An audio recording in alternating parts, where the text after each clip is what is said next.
We continue Reverend Dr. Wilda C. Gaffney's Women, Girls, and the Divine Feminine in Hebrew and Christian Scriptures. A few weeks ago, we read the lesser known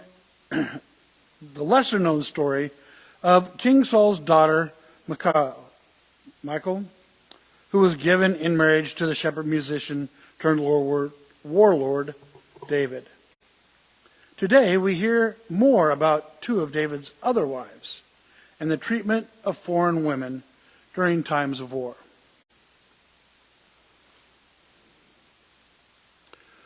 1 Samuel 27, verses 1 to 2 and 8 to 12.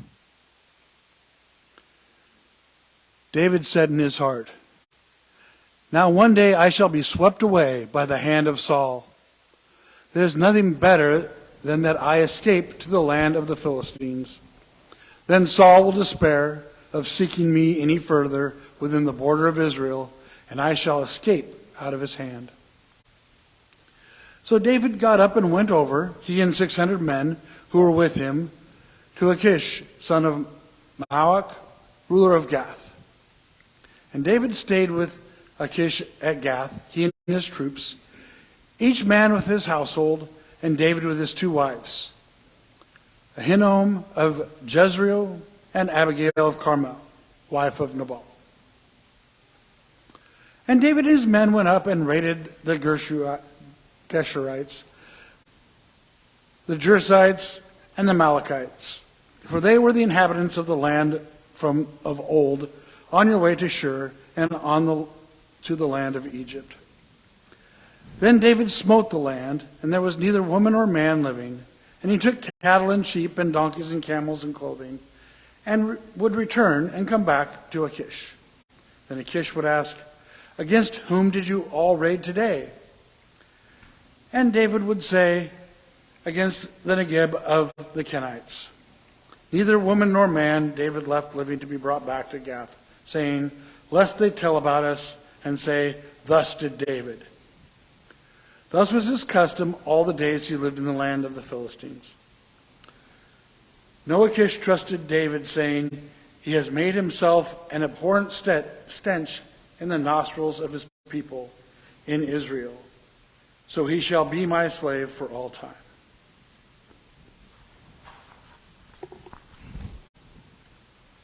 Matthew 18, 10 to 14. "Take care that you do not despise one of these little ones. For, I tell you, in heaven their angels continually see the face of my Father in heaven. What do you think?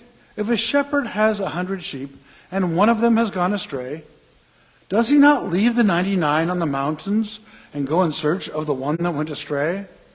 And if he finds it, truly I tell you, he rejoices over it, more than over the 99 that never went astray. So it is not the will of your Father in heaven that one of these little ones should be lost."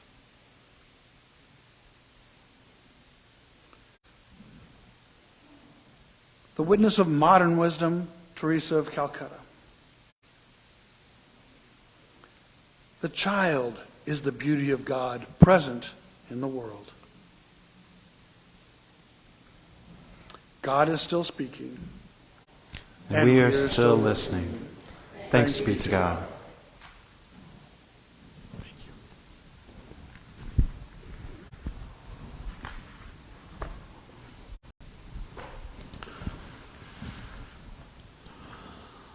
Will you pray with me? Merciful God, may the words of my mouth and the meditations of all our hearts be acceptable in your sight, O God, our help and our Redeemer. Amen.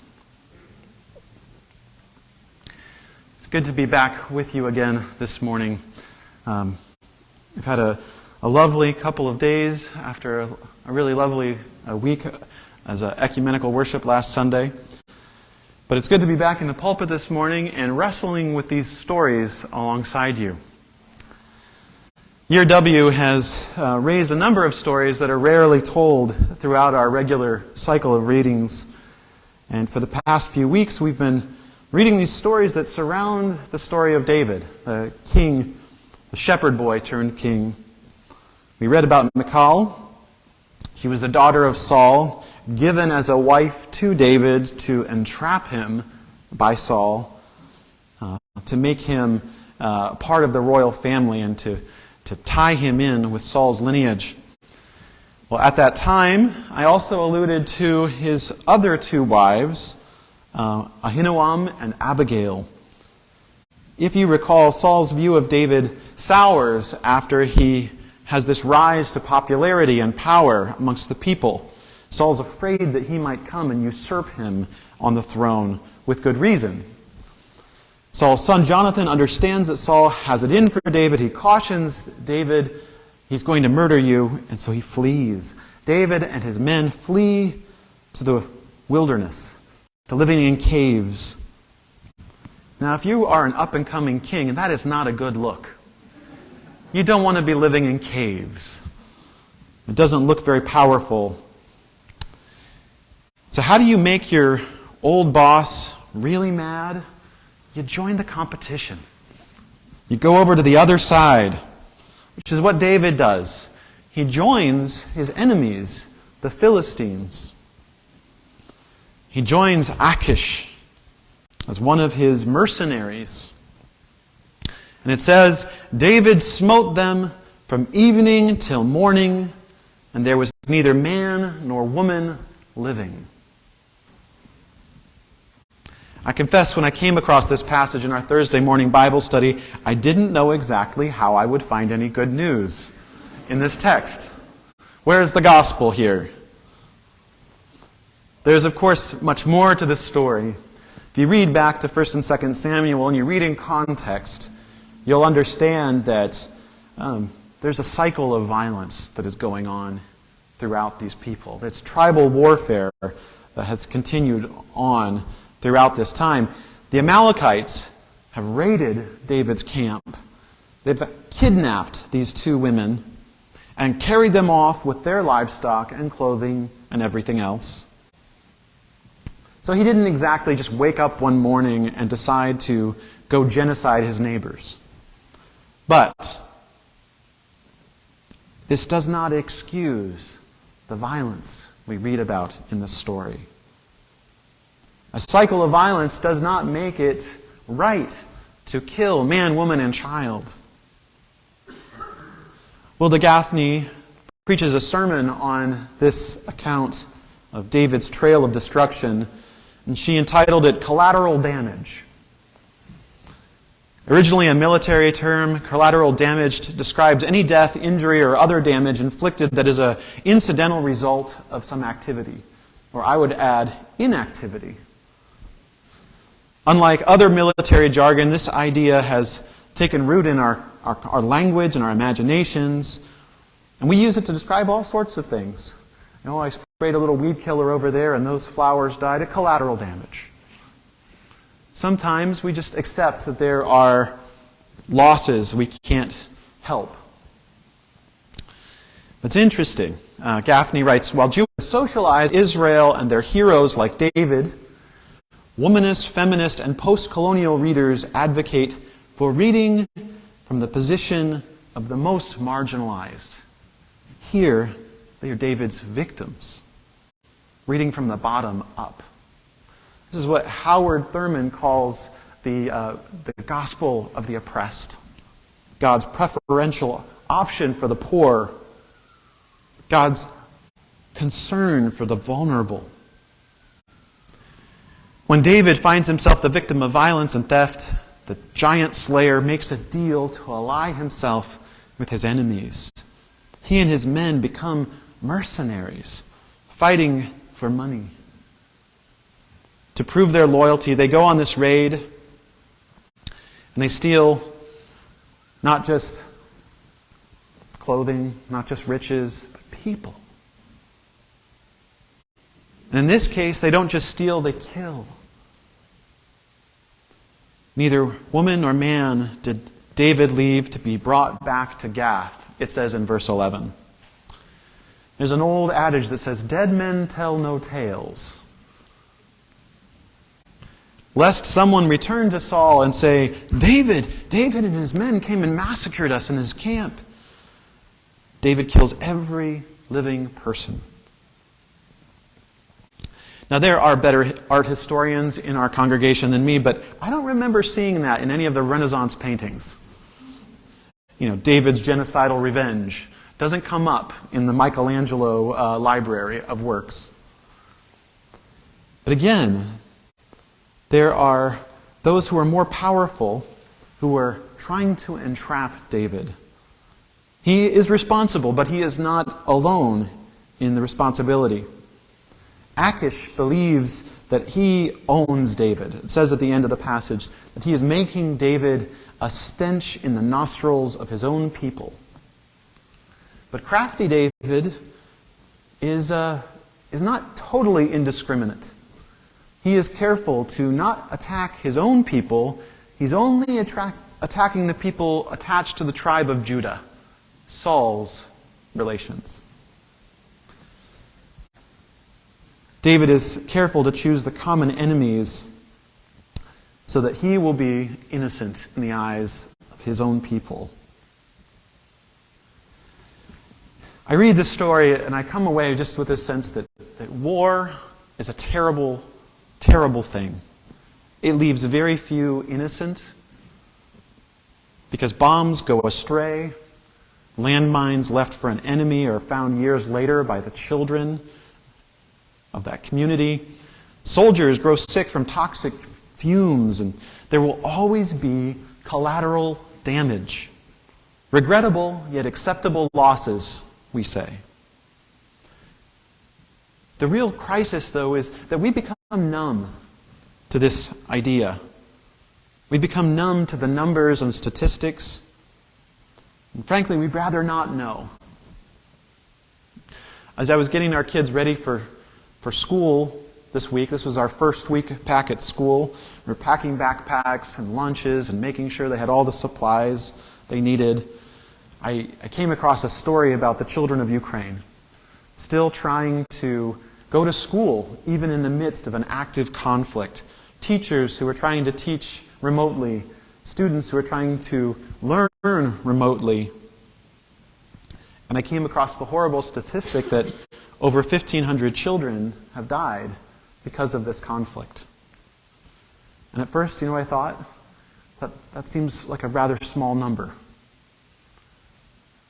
For how long this has gone on and the destruction that it has wrought. And as I was thinking of our children, I was just overwhelmed by the depth of this conflict and how little I've thought of it or prayed about it. And throughout history, poems and songs have been sung about the unfortunate victims of war. Still, men, and sometimes women, plot war, expecting collateral damage. Even in peacetime, our leaders create policies that leave millions of refugees shivering in camps, drowning in the sea, or fainting in the desert. We create laws that strip the vulnerable of their rights and freedoms, condemning them to a life of poverty. And it's not just the human toil. There's an impact on our world, on the earth, and all of its life. That too is treated as collateral damage. Remember reading stories about the Iraq War and the burn pits that were there, and the oil that was just lit afire. It's devastating. We cannot become numb to these things. We cannot imagine that it's okay, that there's ever an acceptable amount of collateral damage. But this is the way of empire, of striving for world dominance, of becoming enamored with technological progress and economic stimulus and wealth creation. We accept that there is acceptable loss. And every statistic that we read hides the fact that there's an individual. There's a person with a name. and a story. That there's a place that was once sacred or precious to a creature or to a people. Everyone has a name that God knows. Brings me back to Ahinoam and Abigail. Now, they were treated as living, breathing collateral damage. Not much is known about Ahinoam. Some scholars suggest that she is actually one of Saul's older wives that he gave to David to, again, reinforce this connection to his family. Ahinoam is listed as the mother of David's oldest son. She is caught up in the drama, in the conflict that is David's story. We know little more than her name. Abigail is described here still as the wife of Nabal. Remind me, did I talk about Abigail before? She is described not as David's wife, but as the wife of Nabal, even here, because of her story. See, earlier in the account, David and his men had set off to rob a wealthy man named Nabal. But Nabal is so stubborn that he would rather that every man, woman, and child in his camp be slaughtered than be forced to give David's men even a loaf of bread. So he says, I will die first. Abigail says, hello, over here. I'd prefer not to die, thank you. And so she goes and very shrewdly makes a peace offering to David and his brings out food and riches and pleads with him, don't do this thing. Don't attack our camp. And so David notices that she is beautiful and that she has made this offering and relents. Decides that's enough of a shakedown for that day. And she lives for another day. And then mysteriously Nabal dies soon after. And David and his men go back to the hero we would like him to be. He is, in fact, much more like the world leaders that we see today. Flawed, complicated, far from innocent. And his is a cautionary tale about how patriarchy mixed with power can create this unending cycle of violence and destruction. Our scriptures are full, in fact, of these tragic stories. And yet I do not believe a good and loving God approves of us treating anyone or anything as collateral damage. God did not sanction this, even if the story says so. My God did not sanction this violence against man, woman, and child. Jesus of Nazareth speaks about the vulnerable, and the disempowered, and the marginalized. And under the umbrella of widows and orphans and strangers and prisoners, in Matthew 25, he says, do unto the least of these as you would unto me. He says, for our inaction there is judgment, but for our action there is blessing. He says to me, we don't have to accept Achish's deal. We don't have to accept collateral damage as the norm for our lives, for our world. We have the power to make better choices, to consider who and what we allow ourselves to treat as expendable. Jesus shows us a better way, especially in regard to the little ones. I knew I couldn't just leave you with that passage from 1 Samuel. I had to pair it with something else. And so I shared this passage from Matthew's Gospel that talks about God's love and attention toward the little ones. I don't know if that's literal, but I love the idea that there are angels sitting before God, reminding God of the children in our midst. I love that image because it reminds me that God is always paying attention to the vulnerable, to the small, to those who are left uncared for. Jesus shows us a better way. What he shows us is that right living begins in the heart. It begins right here, in how we think about ourselves and how we live in this world, the decisions we make. David was thinking only of his immediate needs, his own survival, his own glory. He had little concern for those who might be affected by his decisions. There was no weeping over the loss of life. There was no struggle over the impact upon these women so closely connected to him. But later on, throughout his story, we do see an image of a repentant heart. That's the grace in his story. We do see a humble and contrite heart in his prayer to God. It reminds me that we have a choice each and every day. That out of our heart, we breathe life. We can breathe life. But we face that dilemma each and every day. We make ethical and moral choices in about everything we do. I go to the grocery store and I think about the things I'm putting in my cart. And I'm thinking, is this a moral purchase?